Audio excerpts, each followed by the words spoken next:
16 lives lost there in those two separate accidents. Our thoughts and prayers with their loved ones.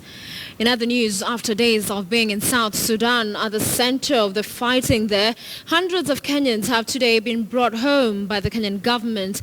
The continuing process saw the national carrier Kenya Airways bring in the country first 100 people, mainly women, children and those that are ailing. Dorcas Wangira reports.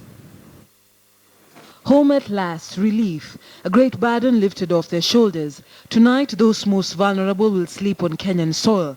They had been waiting and hoping since the fighting broke out on the 8th before South Sudan's Independence Day. And as things got worse, many Kenyans remained trapped physically and mentally, completely desperate.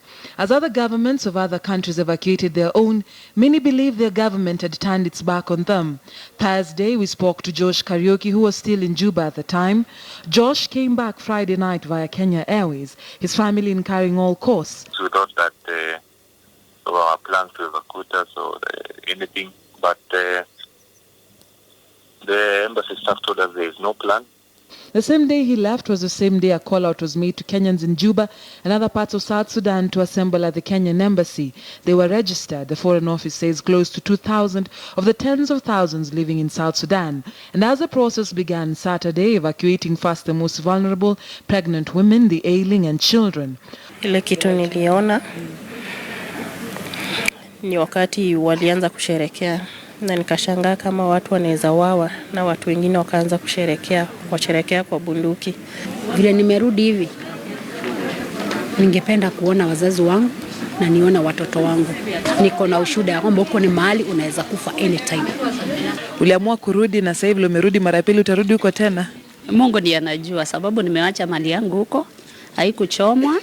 Nilikuwa na duka, nikatoa vitu. Sasa sioni, sijui. Siwezi sema nitarudi. The first Kenya Airways plane arrived Saturday in Nairobi at 2:40 p.m.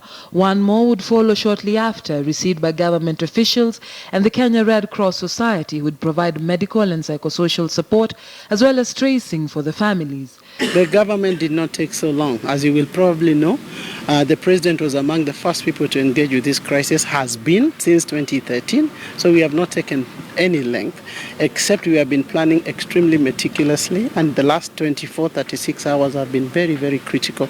And that's why we have been able to bring our people back safely. That is my up to us as a special programs to ensure that our people,